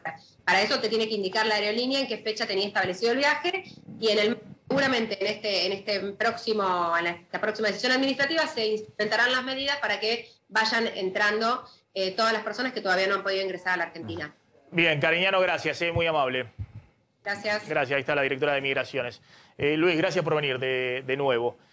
Bueno, Ahora, yo me vas a contar un poquito cómo estás actuando en la campaña esta política en la Ciudad de Buenos Aires. Tengo entendido que estás con una de las listas. Ya me pierdo, digamos, porque hay internas importantes en Juntos por el Cambio, tanto en la ciudad como en la provincia de Buenos Aires. Pero quería aclarar algo antes respecto a este tema de las visitas de Olivos, ¿no? De las visitas al presidente y demás en Olivos, que se ha generado todo un escándalo. Yo lo he dicho claramente, digamos, más allá de las visitas y reuniones, acá salió el otro día Carlos Rottenberg contando que él había ido incluso con vos y con otras personas del mundo del espectáculo, contando lo que era la situación dramática. Rottenberg ha salido muchas veces el año pasado contando, estaban desesperados, toda la industria del teatro y toda la producción, ¿no? Cinematográfica. El teatro, la música, ahora todo, que... toda la producción artística. Ahora que hablas del ingreso de extranjeros acá, sería importantísimo porque nosotros hablamos del teatro, del espectáculo musical, pero por ejemplo, en Buenos Aires se establecen más o menos un número aproximado de los 4 millones de turistas por año que vienen a Buenos Aires para el tango, para bailar el tango y para verlo.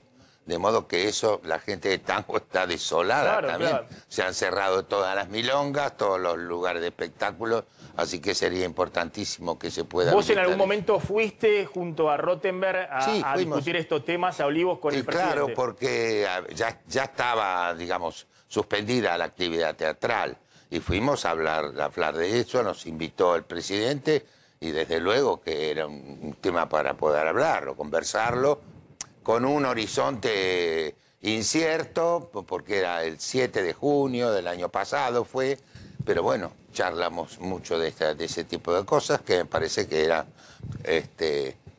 muy oportuno hablar de ese tema, por supuesto que sí. ¿Y qué te parece que es lo que sucedió con este tema de las visitas de Olivos? No voy a hablar de eso porque no lo conozco el tema.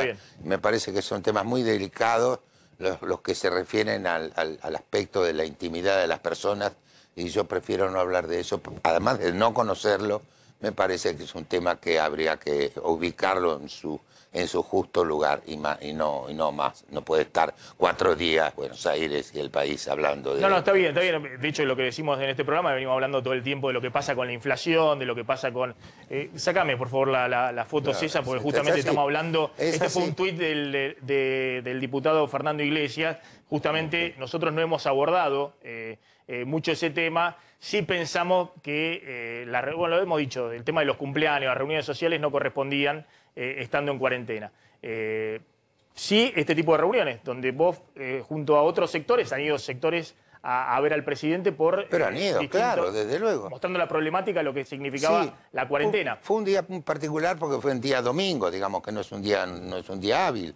Así que estuvimos a solas con él y con su señora, nada más. Y hablando de temas que nos preocupaban y que a él también le preocuparon y vamos a tratar de ver cómo se resuelve. Se están resolviendo un año más tarde, pero se están resolviendo porque la pandemia es una cosa muy penosa y hay que enfrentarla con la mayor responsabilidad. Bueno, contame... ¿Cómo estás viendo esta campaña electoral que, insisto, yo lo que veo es que ha habido una interna fuerte en Juntos por el Cambio, la hay en la provincia de Buenos Aires, pero también no sé si tan fuerte, se han presentado distintas listas en la ciudad de Buenos Aires? No, el tema de las internas fuertes son una noticia cuando son fuertes, pero hace unos meses la Unión Cívica Radical hizo una interna en toda la provincia de Buenos Aires, una interna a la cual acudieron más de 120.000 personas a votar.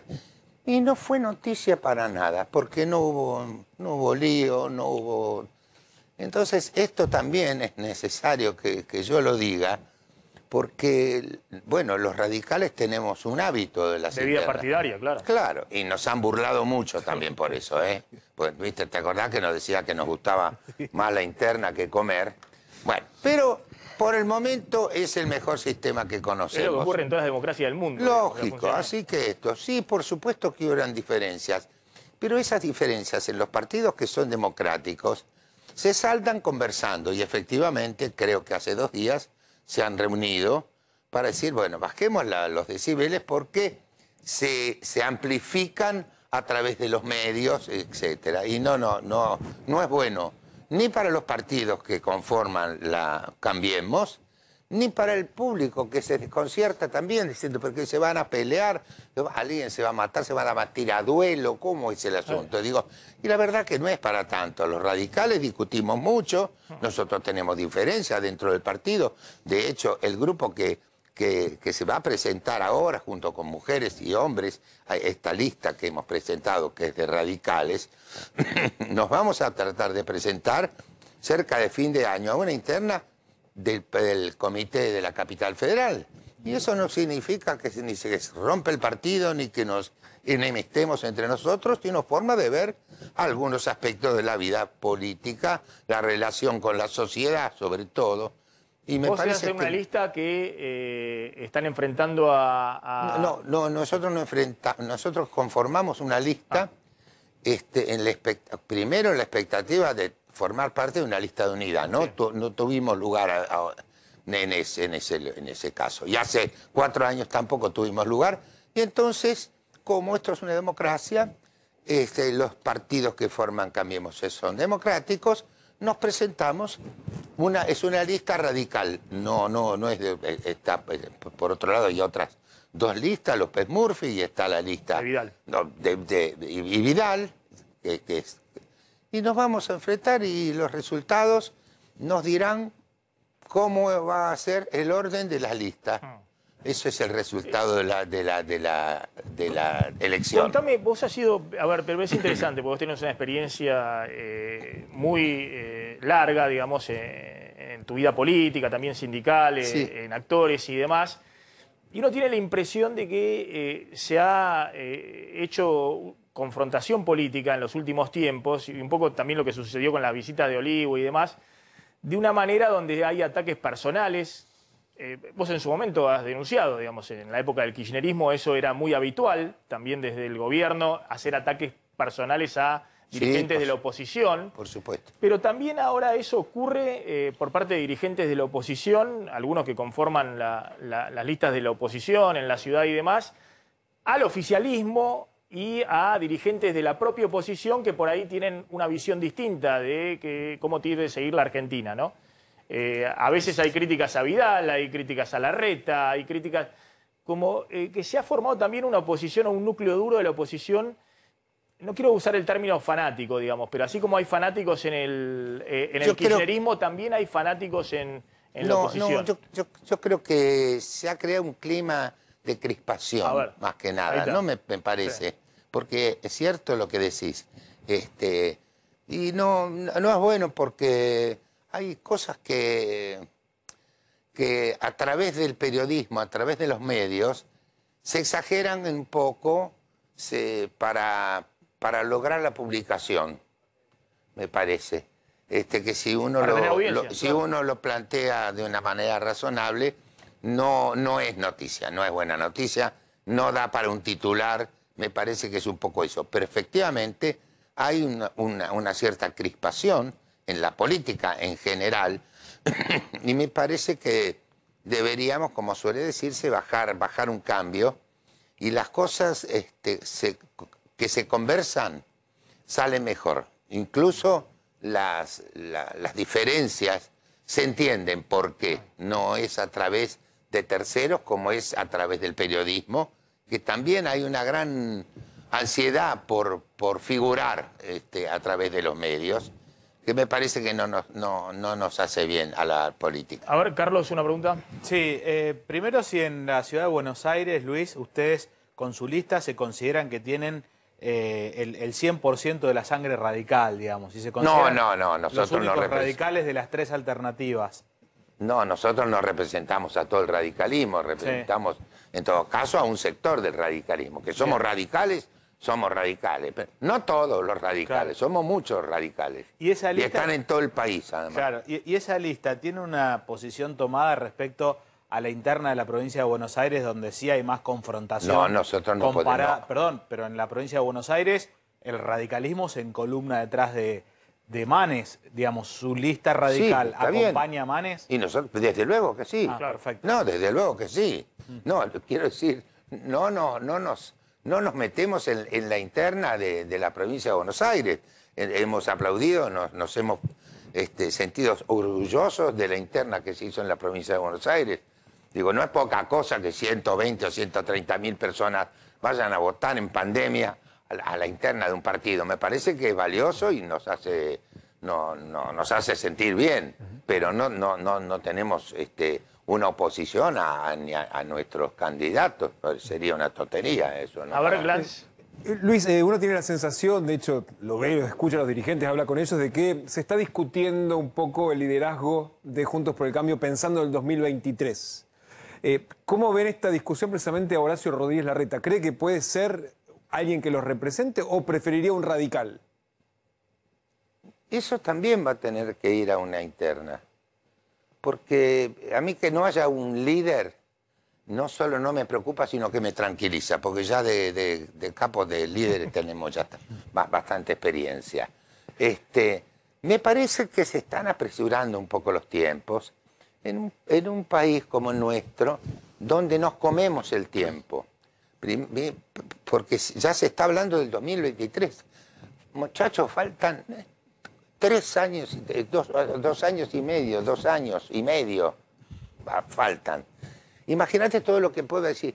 Si yo les pregunto a alguno de ustedes, ¿qué creen que va a pasar el lunes con el dólar? Claro. Ninguno de ustedes me va a contestar. Entonces, ¿cómo te voy a contestar yo cuál va a ser el candidato a presidente en el 2023? No, igual me pregunté si quién debería ser el candidato. ¿Qué piensa usted de Larreta? Son cosas distintas. De Larreta está en condiciones de ser y tiene todo el derecho del mundo a aspirar a ser presidente. Ah, Maxi también tiene derecho, no, pero no me dice qué piensa. ¿Usted también? ¿Usted también? No quiero. Digo, pero no está diciendo qué piensa. No, creo que por supuesto que tiene derecho a pensar, a aspirar a la presidencia, como lo tiene Patricia Bullrich, también creo que lo tiene. Debe haber algún radical, hay algunos correligionarios que también tienen en su interior la aspiración a llegar a ser, y también tiene derecho, Mario Negri, yo que sé, Gerardo Morales, hay gente que tiene, pero esto se sabrá con el tiempo. 2 años y medio faltan todavía de este gobierno, vamos a ver cómo llegamos, y en ese caso se tendrá que ir a una interna y que la gente decida quién quiere votar, que me parece que es el más saludable, el más transparente de los sistemas. ¿Qué pensás de este momento de la Argentina, no?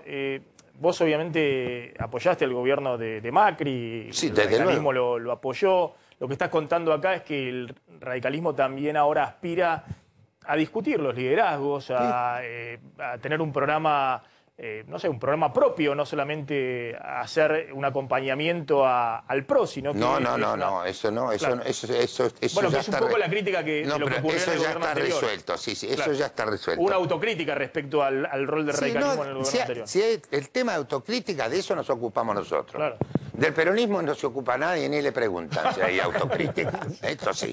Nosotros hacemos autocrítica. Sí. Tanto es que yo ya estoy un poquitito fatigado por decirlo, de la autocrítica. Pero también es cierto que lo que pasó en el 2015 fue producto de una alianza política muy joven, muy reciente. Claro. Inmediatamente después vinieron las elecciones, se ganaron las elecciones, y esto un poco andando, efectivamente, yo creo que sobre todo en esta zona, Buenos Aires y Gran Buenos Aires y Capital Federal, yo digo Capital Federal todavía porque soy un hombre mayor, no digo Cava porque no me gusta. Sí, Cava. Nosotros también seguimos diciendo. Ah, bueno. Tuvo una hegemonía, digamos, de PRO. Y efectivamente esto hay que, y en este momento creo que estos años nos han enseñado a que debiéramos acostumbrarnos a algo que no es fácil, pero es probable, y es que entre quienes pertenecemos a Cambiemos, con sus nuevos socios, como el caso de Miguel Ángel Pichetto, empezar a hablar en plural.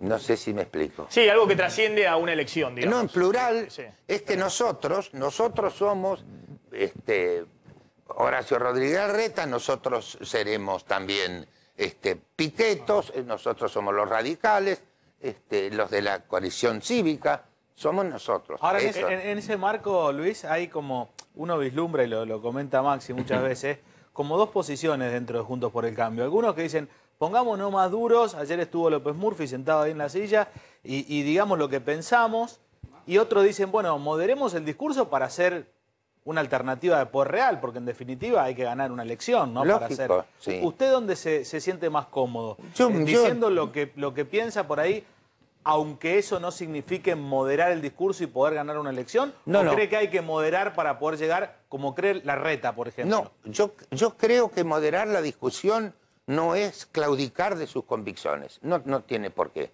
Creo que hay modos de decir las cosas donde se puede llegar a algún acuerdo, digamos. Los señores que en definitiva después de la Segunda Guerra Mundial se sentaron juntos para la foto no eran amigos íntimos. Han llegado a un acuerdo con unos modales y un entendimiento de quién era el otro y un reconocimiento de quién era el otro. Pero no creo que sea bueno, en ningún caso, de ningún partido, el ser duro siempre o consentir determinadas cosas que pueden ir en contra de la convicción de cada uno. Eso es lo que no se puede hacer. Pero me parece que en los modales, y los modales implican no solo buena educación, sino aspiración a llegar a un acuerdo, a poder seguir siendo lo que debíamos haber sido siempre.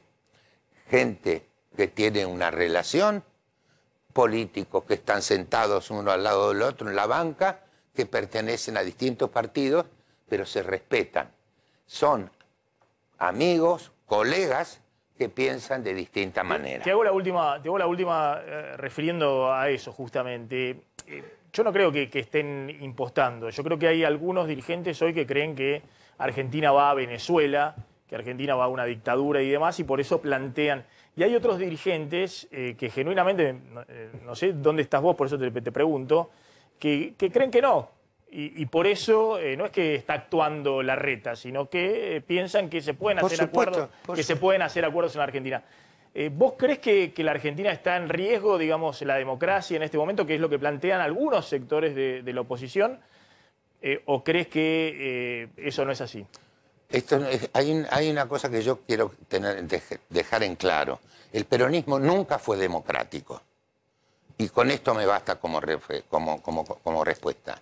Nunca fue democrático. De modo que lo que estamos viendo ahora, por ejemplo, de un plazo para que sean jueces, digamos, la desesperación por los problemas jurídicos que tiene la vicepresidente son muy graves y son el desvelo de mucha gente. Entonces están funcionando, proyectando en función de eso. Y esto es lo que a alguna gente los alarma porque pueden terminar con las garantías más elementales de la Constitución Pero entonces, Nacional. ¿cómo llegar a un acuerdo si vos estás pensando que del otro lado, digamos, están buscando violentar la democracia? Vos empezaste hablándome de la interna de Cambiemos, ahora me hablás del país entero. Sí. Eso no sé, pero la verdad es que durante el gobierno de Cambiemos no existió esta tensión, ¿no? Estas tensiones que estamos viendo ahora, durante el gobierno de Cambiemos, hubo muchas discusiones, muchas críticas de la oposición, pero esta tensión no existió. Esa sospecha no existió. Entonces, quiere decir que sí se puede. Sí se puede. Y bueno, y la respuesta de la sociedad argentina lo demuestra con los números de la elección. Tuvo el 41% de votos, el 48% lo tuvo el peronismo, y la República siguió y los poderes están vigentes, pero que tienen que seguir vigentes los poderes. Esto de que vamos a cambiar toda la justicia, esto es un llamado de Vos lo que está diciendo es que hay un rol muy atención. importante en los próximos 2 años de la oposición, digamos, para equilibrar los poderes. Pero, claro, y porque por eso también creo que son útiles las PASO, porque son como como un termómetro, digamos, cómo está la cosa. Me parece que la manifestación, que yo creo que va a ser numerosa, en este caso muy numerosa, de las PASO, nos van a dar una idea de cómo nos tenemos que conducir, que hay que conducirse con cuidado y no arrasar las cosas de un lado al otro, que no es un buen sistema. No es un buen sistema. Hay que afianzarse y de eso sí estoy seguro. Luis. La sociedad argentina quiere seguir viviendo en democracia. No, claro, esa es la... Sí, yo estoy convencido de eso, digamos, he visto, y me parece que los recambios en el poder también generan ese fortalecimiento de la democracia. Luis, un gusto, como siempre. ¿Estás ya volviendo, planeando teatro? Estoy haciendo teatro. Bueno, contá, ¿dónde estás? Hoy no se enteraron. Pero ahora volvieron hace muy poquito. No, fuimos los primeros. Sí. Debutamos el 16 de noviembre del año pasado. Así que, bueno, después lo suspendieron. Después lo suspendimos. Sí. Un día lo suspendieron porque yo tuve COVID. Después lo suspendimos porque se suspendieron. Bueno, y estrenamos ya 3 veces. El acompañamiento de Carlos Gorotiza en el multiteatro, lo estoy haciendo de miércoles a domingo. Y venimos de las 2 semanas de vacaciones de invierno, que son una etapa gloriosa para el teatro y para el espectáculo. Y la gente se prende cuando a medida que se va abriendo. La gente está perdiendo el temor a encerrarse en el teatro. Los teatros han sido muy cuidadosos en ese sentido. Se han cumplido con todos los protocolos. Esperemos que las cosas mejoren de manera que los teatros más pequeños puedan también tener la capacidad, posibilidad de cobijar a un público que le signifique una posibilidad de sostenerse económicamente. Por supuesto. Luis, gracias, un gusto como siempre. Gracias a ustedes, gracias. Vamos volando a la tanda y... A ver, contame rápidamente el tema de mañana se empieza la vacunación en Ciudad, primera de Sputnik, segunda de Moderna. ¿Por qué no usan AstraZeneca? Bueno, en la Ciudad de Buenos Aires, Maxi, porque no hay más. No hay más. De hecho, hoy lo dijo el jefe de gobierno porteño, que la única que tienen en stock es lo que le mandó Nación de Moderna para aplicar en menores de entre 12 y 17 años. Y hoy, de hecho, el gobierno nacional decidió distribuir 1,5 millones más de dosis entre todas las provincias de la vacuna de Moderna para sustituir por el componente 2 de la Sputnik V. De hecho, Maxi, hoy en la Argentina el stock de vacunas, más allá de que vinieron muchas en las últimas semanas, también se aplicaron muchas. Y al gobierno nacional solamente le quedan las vacunas de Moderna, que hoy están empezando a distribuir 1,5 millones más, por lo tanto les va a quedar solamente 1 millón. Y en manos de las provincias hay poco más de unas 5 millones de dosis en las provincias. La mayoría son de Sinopharm, es decir, que no se pueden usar ni para completar los esquemas ni para iniciar esquemas de las otras vacunas. Por lo tanto, empezó a haber otra vez un cuello de botellas y de hecho se está anunciando que la semana que viene va a haber disponibilidad del componente 2 de la Sputnik V, pero todavía no hay fecha para los vuelos para traer AstraZeneca. Recién nos decía hace un rato que Kreplak, que en la provincia de Buenos Aires van a aplicar a partir de mañana como componente 2 también AstraZeneca, pero porque les habían quedado sin aplicar. La mitad de las provincias, entre ellas San Luis, La Pampa, también la Ciudad de Buenos Aires, no les quedan dosis disponibles porque están vacunando más rápido. Entonces, lo único que van a poder hacer a partir de mañana para poder combinar es utilizar las que le mande Nación de Moderna. Hay que empezar a seguir de cerca el tema, porque de hecho una opción es completar con Moderna a los que recibieron la primera dosis de AstraZeneca.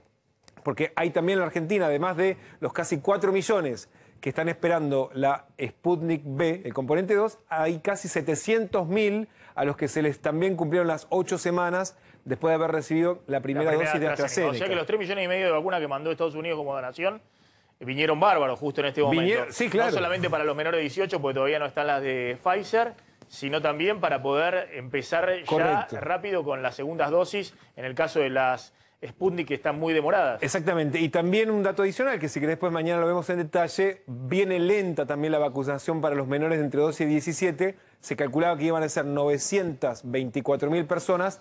Hasta ahora solamente vacunaron a 53.000. O sea, la brecha es enorme y también eso genera disponibilidad para usarlas para completar esquemas. Bien, vamos a Estados Unidos. Ahí está Lucía Ugarte. Lucía, ¿cómo estás? Buenas tardes, Maxi, ¿cómo estás? Bien, esperando el inminente anuncio de Joe Biden acerca del pedido de que los extranjeros que visiten los Estados Unidos estén 100% vacunados. Ya nos empezaron a llegar consultas acerca de los argentinos que tienen pasajes ya pagos, pero bueno, la realidad es que todavía no hay ningún decreto oficial, solamente se está esperando un anuncio, pero sí hay una presión muy fuerte externa por parte de la Unión Europea, ya que los europeos son los primeros que están baneados desde el año pasado, están restringidos a ingresar a Estados Unidos, salvo excepciones como estudiantes o permisos especiales empresariales, pero la realidad es que tanto gente del Reino Unido como de la Unión Europea, como de, tengo más países, Gran Bretaña, China, Irán, Brasil e India, no pueden ingresar a los Estados Unidos hoy en día sin pasar una cuarentena de 14 días en el medio. Entonces lo que hacen muchos viajeros es ir, por ejemplo, a islas del Caribe durante 14 días para poder reingresar de nuevo al país. Así que es bastante complicado. Y de nuevo lo que se está esperando es también saber qué tipo de vacuna, ¿no?, va a ser la que se acepta o la que no se acepta para ingresar a los Estados Unidos. Esto que está pasando obviamente es un reflejo del aumento de casos con la variante Delta. Estamos hablando de un 83% y de casos que están siendo cada vez más letales. Sobre todo en quién, en el público joven, gente de 40 años que ha decidido no vacunarse. De hecho, el mayor referente del movimiento antivacunas, que se llama Marco De Beglia, era un empresario de 55 años italiano, murió hace unas horas acerca de COVID, luego de estar 2 semanas internado. Claro, y empresarios muy conocidos como Stefano Gabbana, bueno, de Dolce Gabbana, la verdad conocidos en el ámbito de los Estados Unidos, piden que por favor no se haga amarillismo con esta noticia, pero la verdad que está pasando, es una realidad.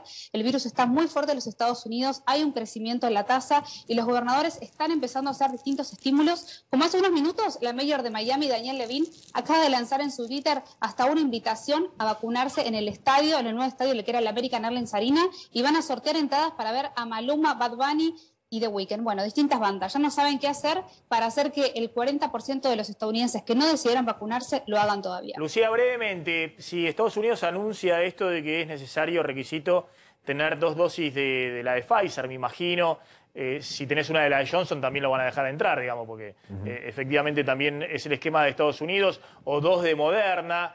Hay que ver si aceptan 2 de AstraZeneca, porque si no, gran parte de Europa o Reino Unido no podrían entrar, ¿no? Porque obviamente vacunaron también con 2 de AstraZeneca. Pero si eso ocurre, se terminó el turismo de vacunas. Es decir, no puede viajar más nadie a vacunarse a Estados Unidos porque no te dejan entrar. Hay una presión externa justamente para que eso suceda, ¿no? Para que solamente ingresen personas vacunadas a los Estados Unidos. Es irónico porque, como vos bien decías, Maxi, Estados Unidos era uno de los primeros países que recibía el turismo vacuna, sobre todo en el estado de la Florida, e inclusive ayer hubo una pelea entre los dirigentes, entre el gobernador Ron DeSantis y el presidente Joe Biden, donde Ron DeSantis públicamente le dijo al presidente que se ocupe de sus asuntos, ya que en la Florida no van a volver para atrás, quieren proteger a los negocios, no quieren volver a cerrar los negocios, viste, como el estado de sitio que fue el año pasado, ni restringir los horarios de trabajo, sino que quieren mantener como está, porque según Ron DeSantis el uso de barbijos no tuvo grandes resultados en el mundo entero. Así que es una polémica abierta entre republicanos, demócratas y bueno, una presión también externa por la Unión Europea que pide que sus ciudadanos puedan volver a los Estados Unidos. Lucía, gracias, como siempre, muy amable, Lucía de Ugarte desde Estados Unidos. A ver, vamos al móvil, a ver qué está pasando en este momento en el móvil en la legislatura. Está Leo Godoy.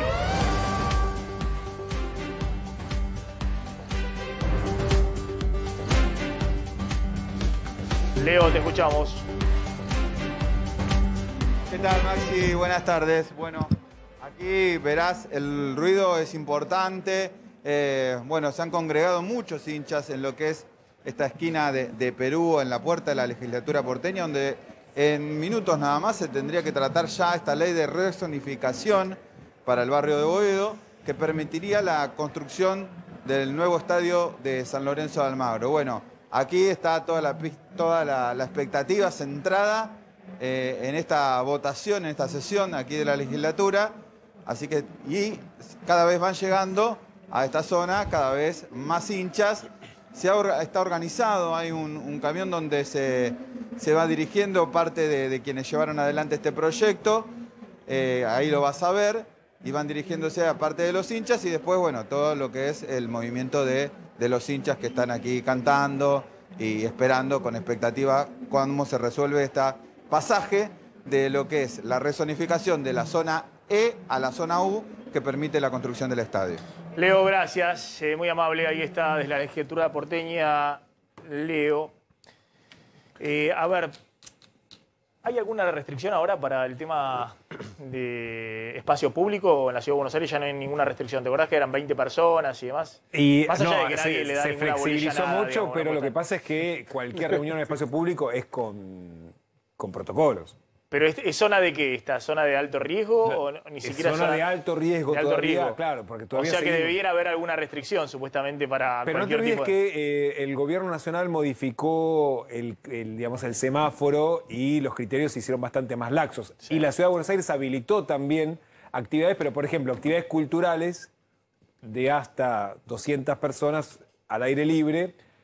No es que una manifestación no sea una actividad cultural, pero se supone que tiene que haber un protocolo. Distancia social. Está bien. Amarillo, o sea, Maxi, puede amarillo. puede pasar Todo con como cuidado. Actividad cultural de hasta 200 personas al aire libre. Bueno, vamos a la tanda. Antes, la carne refuerza naturalmente tu sistema inmunológico. Por eso, este invierno, cuídate cocinando en casa con la mejor carne del mundo. Encontrá las mejores recetas en www.carneargentina.org.ar. Ya volvemos. Contame brevemente el tema, la placa que tenías con Israel y ya vamos a ir ahí con Gabriel. A ver, Maxi, Ahora, ¿el problema principal son los no vacunados, Gabriel? ¿El problema principal es que la gente no se quiere vacunar? El problema principal es la variante Delta, definitivamente. La variante Delta entró acá, como en tantos otros países, y lo que está pasando es que Israel tiene las puertas cerradas para el turismo, pero no tiene las puertas cerradas para cualquier ciudadano israelí que quiera salir y volver a entrar. Entonces, la variante acá entró no por personas extranjeras, sino directamente por israelíes que estuvieron en algún lugar del mundo y volvieron contagiados.